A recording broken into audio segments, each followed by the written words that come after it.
اور محبتوں بھرا السلام علیکم۔ میں امید کرتا ہوں کہ آپ سب دوست خیریت سے ہوں گے۔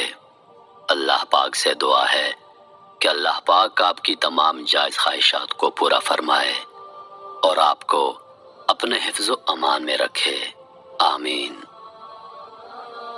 ناظرین، بہت سے لوگوں کی پرزور فرمائش تھی کہ آپ حضرت آدم علیہ السلام سے پہلے دنیا میں کیا تھا، اس موضوع پر ایک ویڈیو بنائیے۔ تو پیش خدمت ہے حضرت آدم علیہ السلام کی پیدائش سے پہلے کیا تھا۔ وهو الذي خلق السماوات والأرض في 6 أيام وكان عرشه على یہ بات تو سبھی جانتے ہیں کہ سب سے پہلے انسان سیدنا آدم علیہ السلام ہیں۔ اب سوال یہ پیدا ہوتا ہے کہ انسان کی پیدائش سے پہلے کیا تھا، اور اللہ تعالیٰ نے اپنی بے شمار مخلوق میں سب سے پہلے کس چیز کو پیدا فرمایا۔ آئیے اس سوال کا جواب قرآن و حدیث کی روشنی سے حاصل کریں، کیونکہ مسلمان کے رہنمائی کے لیے روشنی کے یہی دو مینار ہیں۔ جناب رسول اللہ صلی اللہ علیہ وآلہ وسلم نے ارشاد فرمایا، میں تمہارے درمیان دو چیزیں چھوڑ رہا ہوں، جب تک تم ان کو پکڑے رہو گے، یعنی ان پر عمل کرتے رہو گے، تو تم ہرگز گمراہ نہ ہوگے۔ ایک اللہ کی کتاب یعنی قرآن مجید، اور دوسرا رسول پاک صلی اللہ علیہ وآلہ وسلم کی سنت مبارک۔ لہٰذا ہم سب سے پہلے قرآن کریم کے رہنمائی حاصل کرتے ہیں، جیسا کہ ارشاد باری تعالیٰ ہے، اور وہی ہے جس نے بنائے آسمان اور زمین 6 دن میں، اور اس کا فرش پانی پر تھا۔ یعنی زمین و آسمان کی پیدائش سے پہلے اللہ پاک کی سب سے پہلی مخلوق پانی تھا۔ ایک اور جگہ اللہ پاک ارشاد فرماتا ہے، اور پانی سے ہم نے ہر جاندار کو پیدا کیا۔ اللہ پاک ارشاد فرماتا ہے، آپ صلی اللہ علیہ وآلہ وسلم ان سے پوچھئے، کیا تم اس خدا کا انکار کرتے ہو جس نے 2 دن میں زمین کو پیدا کیا، اور کیا تم دوسروں کو اس کا برابر ٹھہراتے ہو؟ یہی خدا تمام عالموں کا پروردگار ہے۔ ایک اور جگہ ارشاد باری تعالیٰ ہے، اور اسی نے زمین میں زمین کے اوپر پہاڑ قائم کر دیے، اور اسی نے زمین میں برکت رکھی، اور زمین پر رہنے والوں کی غذائیں بھی اسی زمین میں مقرر کر دیں۔ یہ سب کچھ 4 دن میں مکمل ہوا۔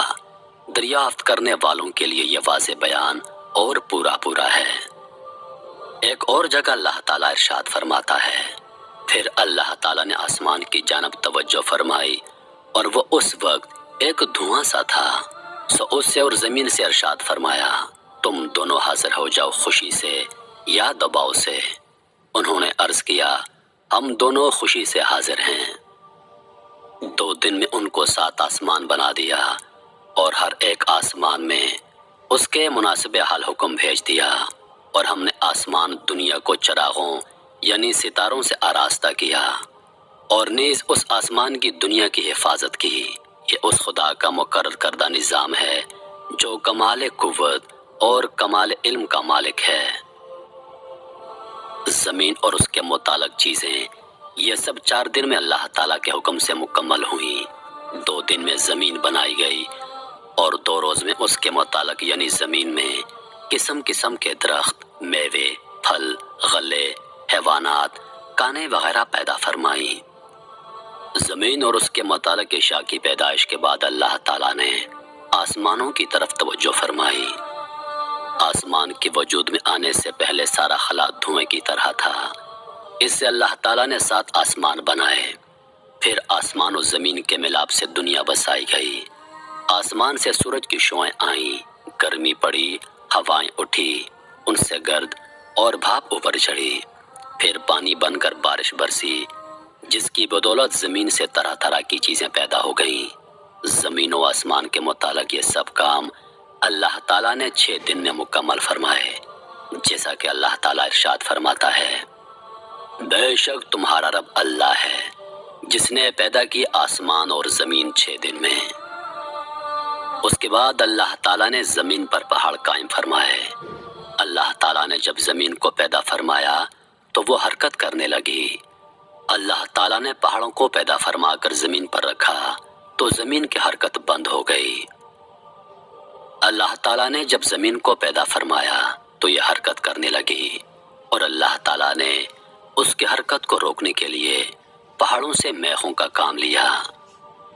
اگر اللہ تعالیٰ یہ انتظام نہ فرماتے تو زمین ہمیشہ حرکت کرتی رہتی۔ ذرا تصور کریں کہ کسی جگہ جب زلزلہ آتا ہے اس وقت کیا حالت ہو جاتی ہے۔ جس کو موقع ملتا ہے تو لوگ جان بچانے کے لیے گھروں کو چھوڑ کر جنگلوں بیابان میں نکل بھاگنے کی فکر کرتے ہیں، اور اکثر تو ایسا ہوتا ہے کہ بھاگنے کا موقع ہی نہیں ملتا۔ لوگ سوتے سوتے لقمۂ اجل بن جاتے ہیں۔ اگر اللہ تعالیٰ زمین کی حرکت روکنے کے لیے پہاڑوں کو اس پر قائم نہ فرماتے تو کیا ہوتا، اس کا تصور آپ کر سکتے ہیں۔ یمن کے کچھ لوگ رسول اللہ صلی اللہ علیہ وآلہ وسلم کی خدمت میں علم دین سیکھنے کے لیے حاضر ہوئے۔ ان لوگوں نے آپ صلی اللہ علیہ وآلہ وسلم سے دریافت کیا کہ اس عالم کی ابتدا کیسے ہوئی۔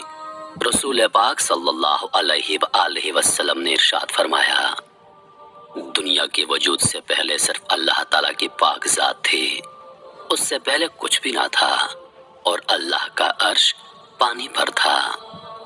اس کے بعد اللہ تعالیٰ نے آسمان اور زمین کو پیدا فرمایا اور لوح محفوظ میں ہر چیز کو لکھ دیا۔ جناب رسول اللہ صلی اللہ علیہ وآلہ وسلم نے ارشاد فرمایا، اللہ تعالیٰ نے آسمان و زمین کے وجود سے 50,000 سال پہلے جملہ مخلوق کے لیے جو بھی مقرر کر دیا تھا اس سب کو لوح محفوظ میں جمع کر دیا تھا۔ آسمان و زمین سے پہلے اللہ کا عرش پانی پر تھا۔ اس کے بعد اللہ تعالیٰ نے قلم کو پیدا فرما کر اس کو حکم دیا کہ لکھ۔ قلم نے دریافت کیا کہ کیا لکھوں؟ حق تعالیٰ کی طرف سے حکم ہوا، جو کچھ قیامت تک مقرر ہوگا وہ سب لکھ لو۔ تو قیامت تک جو کچھ ہونے والا ہے وہ سب کچھ قلم نے لکھ لیا۔ زمین و آسمان کے وجود سے پہلے اللہ کا عرش پانی پر تھا۔ اللہ تعالیٰ کے حکم سے ایک ہوا چلی جس سے پانی کی لہریں پھٹ کر پانی کی سطح پر قبا کی شکل میں ایک بلبلا پیدا ہوا۔ اس سے اللہ تعالیٰ نے ساری زمین کو مرکب فرما کر اس کو پانی کی سطح پر بچھا دیا۔ محترم عزیز دوستو، جو کچھ بیان ہو چکا ہے اس سے ایک عام آدمی بھی سمجھ سکتا ہے کہ اللہ تعالیٰ نے زمین و آسمان کو کیسے پیدا فرمایا، اور حضرت آدم علیہ السلام سے پہلے کائنات میں کیا تھا۔ نبی اور پیغمبر اللہ تعالیٰ کے مخصوص اور معصوم بندے اور انسان ہوتے ہیں جن کو اللہ تعالیٰ انسانوں کی رہنمائی اور ہدایت کے لیے منتخب فرماتا ہے۔ جو گناہوں سے معصوم ہوتے ہیں، اللہ تعالیٰ کے احکام بندوں تک بلا کمی بیشی پہنچاتے ہیں، کسی حکم کو چھپاتے نہیں۔ سب سے پہلے نبی حضرت آدم علیہ السلام ہیں، اور سب سے آخری نبی جناب محمد رسول اللہ صلی اللہ علیہ وآلہ وسلم ہیں۔ آپ صلی اللہ علیہ وآلہ وسلم پر انبیاء کا سلسلہ ختم ہو گیا، اور قیامت تک آپ صلی اللہ علیہ وآلہ وسلم کی پاک نبوت جاری و ساری رہے گی۔ دنیا میں اللہ تعالیٰ نے بہت سے نبی اور رسولوں کو لوگوں کے رہنمائی کے لیے بھیجا، جن کی صحیح تعداد اللہ تعالیٰ کو ہی معلوم ہے۔ نبوت عطیہ خداوندی ہے، اللہ تعالیٰ نے جس کو چاہا اس کو یہ اعزاز بخشا۔ یہاں یہ بتانا بھی معلومات میں اضافے کا باعث ہوگا کہ نبی اور رسول میں کیا فرق ہوتا ہے۔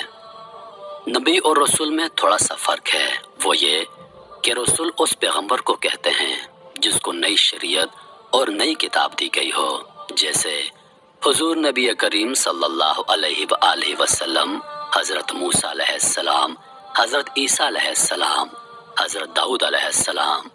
اور نبی ہر پیغمبر کو کہتے ہیں، خواہ ان کو نئی شریعت اور نئی کتاب دی گئی ہو یا پھر نہ دی گئی ہو۔